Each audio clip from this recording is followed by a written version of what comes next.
نحمده ونصلي على رسوله الكريم أما بعد رب اشرح لي صدري ويسر لي أمري واحلل عقدة من لساني يفقهوا قولي۔ دینی رہنمائی کی مجلس نمبر 348 میں سبھی سامعین کی خدمت میں السلام علیکم ورحمۃ اللہ وبرکاتہ عرض ہے۔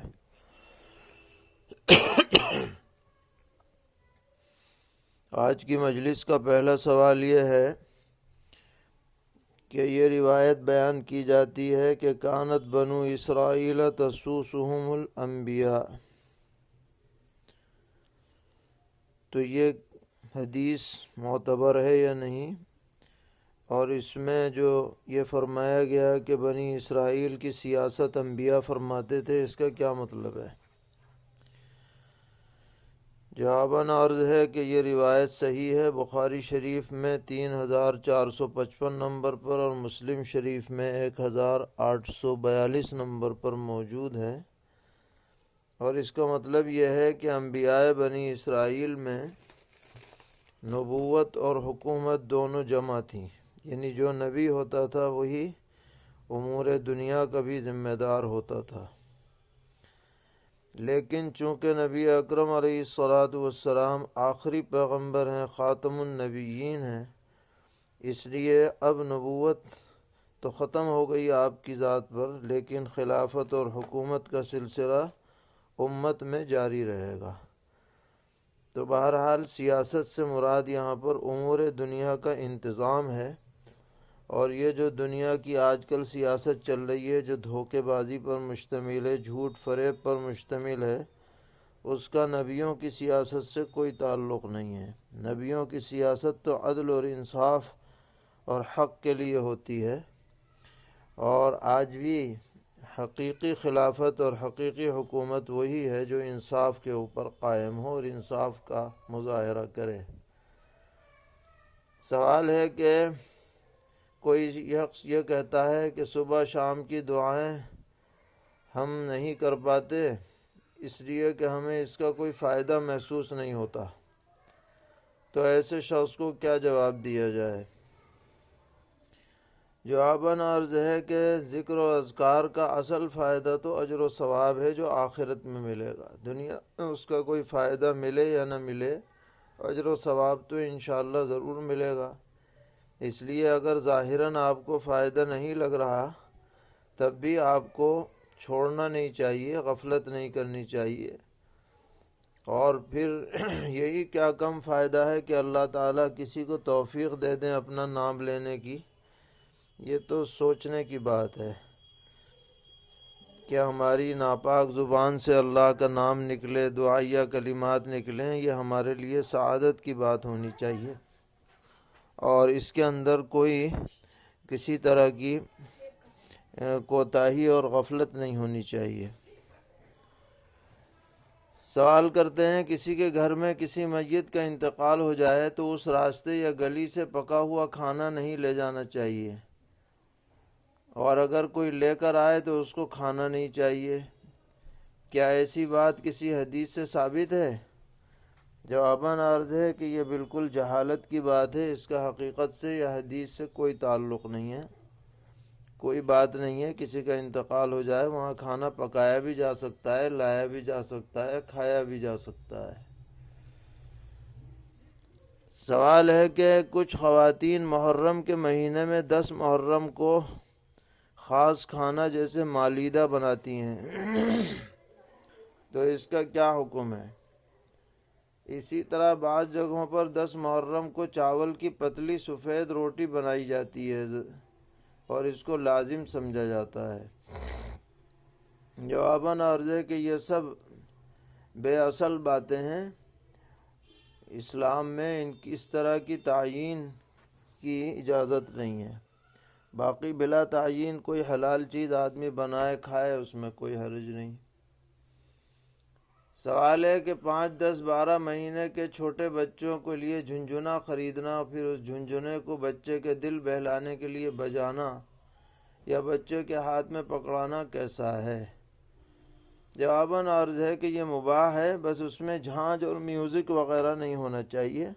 اگر میوزک کی آواز ہوگی جیسے بعض جگہ ٹیپ لگا ہوا ہوتا ہے تو وہ صحیح نہیں ہوگا۔ سوال ہے کہ جب کوئی انسان مر جاتا ہے اور قبر میں دفن کر دیا جاتا ہے تو قیامت کے دن وہ قبر سے نکلیں گے اور پھر حساب کتاب دے کر جنت میں جائیں گے یا مرنے کے فوراً بعد جنت میں داخل کر دیا جاتا ہے؟ اس بارے میں قرآن و حدیث میں کیا رہنمائی ملتی ہے؟ جواباً عرض ہے کہ دخول جنت تو حساب کتاب کے بعد ہوگا، البتہ جیسا عمل ہوگا اس کے آثار عالم قبر میں، عالم برزخ میں سامنے آنے شروع ہو جائیں گے۔ کسی کو کہا جاتا ہے کہ جنت کی کھڑکی کھول دی جاتی ہے، یہ آثار ظاہر ہونے سے عبارت ہے۔ سوال ہے کہ ہم نے بہت سنا ہے کہ شعبان شہری و رمضان شہر اللہ، کہ شعبان میرا مہینہ ہے اور رمضان اللہ تعالیٰ کا مہینہ ہے، تو کیا اس طرح کی کوئی حدیث ثابت ہے؟ جواباً عرض ہے کہ محدثین نے ان الفاظ کو ناقابل اعتبار قرار دیا ہے، اسے حدیث کے طور پر بیان نہیں کرنا چاہیے۔ سوال ہے کہ تبلیغی لوگ گشت میں یہ کہتے ہیں کہ یہ گشت تمام انبیاء کرام علیہم السلام کا طریقہ ہے، تو کیا وہ انبیاء مسلمانوں کو صرف نماز کی دعوت دے رہے تھے یا کفار کو نماز کی دعوت دے رہے تھے؟ خلاصہ یہ کہ اس مروجہ گشت کو انبیاء کا طریقہ کہنا کیسا ہے؟ جواباً عرض ہے کہ دین اور اصلاح معاشرہ کی دعوت تو فی نفسی ہی انبیاء علیہم السلام سے ثابت ہے، کہیں انفرادی طور پر، کہیں اجتماعی طور پر، اور اسی کو کہا جاتا ہے کہ چل پھر کر کے انہوں نے دعوت پیش کی، اور گشت کو اسی مناسبت سے نبیوں کا طریقہ کہتے ہیں۔ لیکن خاص یہ طریقہ کہ چند لوگ بیٹھے ہیں، پھر اس میں سے چند افراد منتخب ہوں اور پھر وہ اس علاقے میں جائیں اور فلاں کریں، جو جاری کیا گیا ہے خاص طور پر جماعت تبلیغ میں، تو اس متعین طریقے کو نبی کا طریقہ کہنا یہ صحیح نہیں ہے۔ اس کی مثال ایسی ہے جیسے نفس تعلیم تو نبی سے ثابت ہے، مگر ہمارے مدرسوں میں جو نصاب پڑھایا جا رہا ہے، کتابیں پڑھائی جا رہی ہیں، کوئی یہ کہنے لگے کہ یہ نبیوں سے ثابت ہے تو یہ دعویٰ صحیح نہیں ہوگا۔ یہی معاملہ گشت کا بھی ہے۔ اگر کوئی اور طریقے پر گشت کرنے لگ جائے یا کوئی اکیلا ہی چلا جائے کسی سے بات کرنے کے لیے تو بھی وہ نبی کا طریقہ ہے۔ نبی کا طریقہ کسی جماعت کے ساتھ خاص نہیں ہے۔ سوال ہے کہ حاشیہ تحتوی میں لکھا ہے کہ 16 جگہوں پر غسل کرنا مستحب ہے، جس میں شب برات کا غسل بھی ہے، تو اس بات کی کیا حیثیت ہے؟ جواباً عرض ہے کہ چونکہ غسل کرنے سے آدمی کی طبیعت میں ذرا نشاط پیدا ہو جاتا ہے اور یہ عبادت کی شب ہے، اس لیے لوگوں نے یہ بات نقل کر دی، ورنہ اس کی حدیث میں کوئی الگ سے فضیلت ثابت نہیں ہے، اور کوئی ضروری بھی نہیں ہے کہ آدمی غسل ہی کر کے عبادت کرے، باوضو عبادت کرے، یا بعض ذکر اذکار بے وضو بھی کر سکتا ہے۔ سوال ہے کہ اگر بدن میں سطر کی مختلف جگہوں سے کپڑا پھٹا ہوا ہو اور وہ سب ملا کر 1/4 کے برابر ہو جائے تو کیا یہ نماز کے لیے مفسد ہوگا؟ جواباً عرض ہے کہ سارے اعضاء کو نہیں جوڑا جائے گا، بلکہ ایک عضو میں 1/4 کھلنے کا اعتبار ہے۔ سب اعضاء کو ملا کے 1/4 ہو تب وہ مفسد نہیں ہوگا۔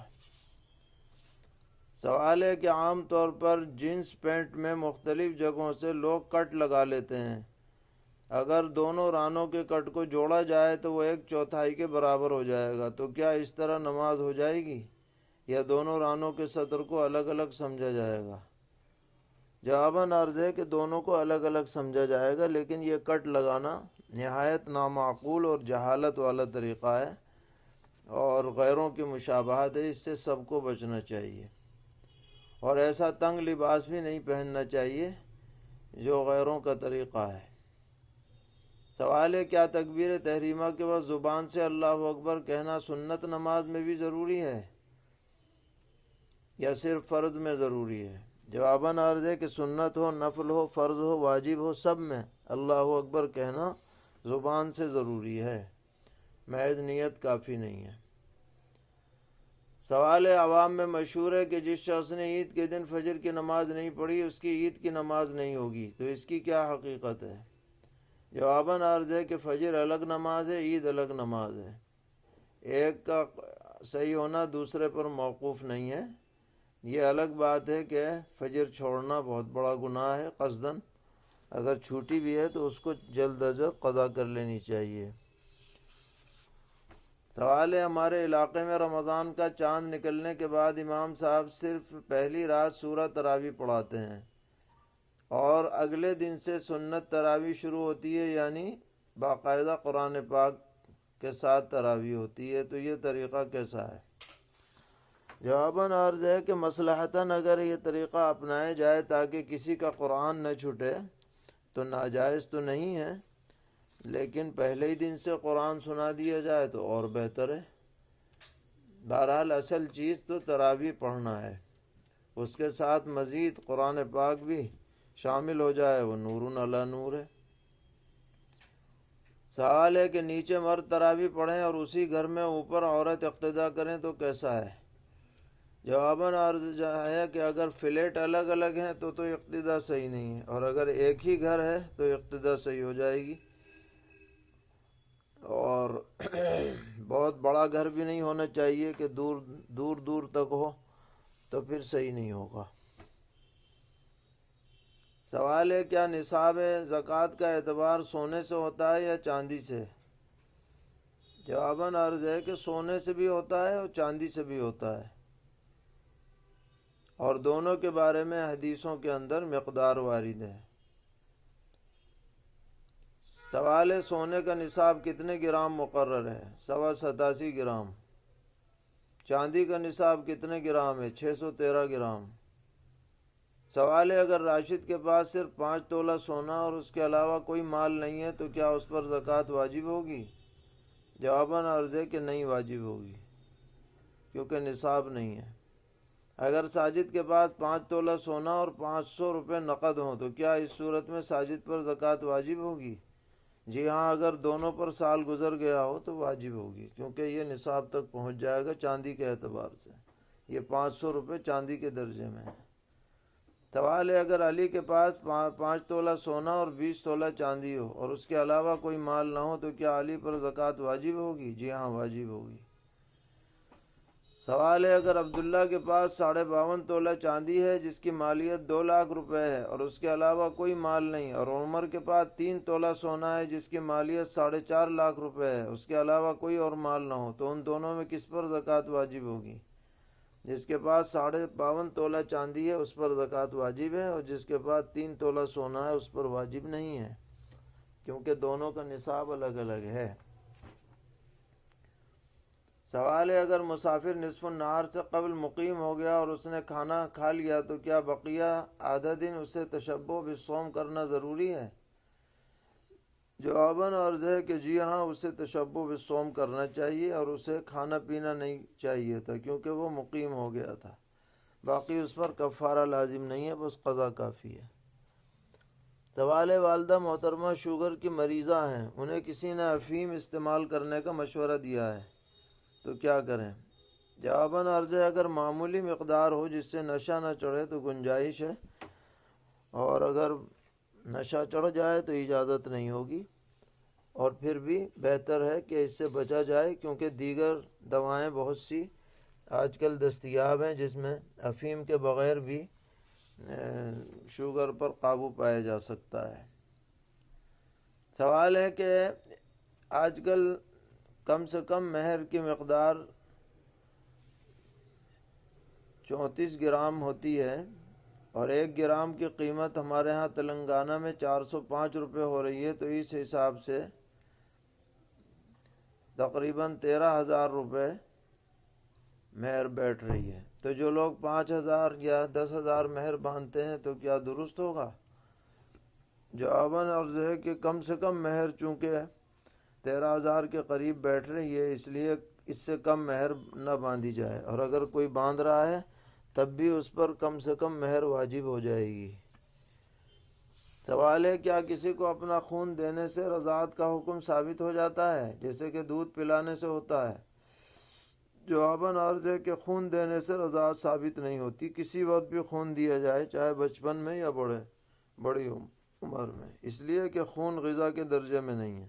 دوسری بات یہ ہے کہ رضاعت کا جو حکم ہے وہ نقلاً ثابت ہے اور خون کے بارے میں ایسا کوئی ثبوت نہیں ہے، اس لیے خون چڑھانے سے رضاعت کا حکم ثابت نہیں ہوتا۔ سوال ہے کیا بیوہ عورت چاہے جوان ہو یا بوڑھی، جس کا انتقال ہو گیا ہو، کیا عدت گزرنے کے بعد وہ رنگین کپڑے نہیں پہن سکتی، یا یہ کہ اسے ہمیشہ بس سفید ہی کپڑے پہننے پڑیں گے؟ جواباً عرض ہے کہ عدت کے بعد ایسی کوئی پابندی نہیں ہے، اسے کوئی بھی کپڑا وہ پہن سکتی ہے، صرف پابندی عدت تک ہے۔ سوال ہے کہ جو چھوٹے بچے ہیں اور رشتہ دار ان کو لیے ہدیے دیتے ہیں یا روپے پیسے دیتے ہیں تو ان پیسوں کا ماں باپ کے لیے استعمال کرنا کیسا ہے؟ جواباً عرض ہے کہ یہ سب پیسے بچوں کے ہیں، یا تو انہی کے مصالح میں استعمال ہونے چاہیے یا رکھ لے چاہیے، ماں باپ کے لیے ہمارے عرف میں استعمال صحیح نہیں۔ سوال ہے کہ ذوالفقار کا صحیح تلفظ کیا ہے؟ اور ذوالفقار نام کی تلوار حضرت علی کرم اللہ وجہہ کے پاس موجود تھی، جس کا جواب دیں۔ ذوالفقار میں صحیح تلفظ فا کے زبر کے ساتھ ہے، اور یہ ایک تلوار تھی جو پہلے ابو جہل کے پاس تھی، پھر نبی اکرم علیہ السلام نے بدر میں لی اور آپ نے حضرت علی کرم اللہ تعالی وجہہ کو دی تھی، جس کا نام ذوالفقار تھا۔ اللہ تعالی ہم سب کو دین پر استقامت عطا فرمائے، ہر طرح کے شرور سے محفوظ رکھیں۔ وصلی اللہ تعالی علی خیر خلقہ محمد وعلی آلہ واصحابہ وذریاتہ اجمعین۔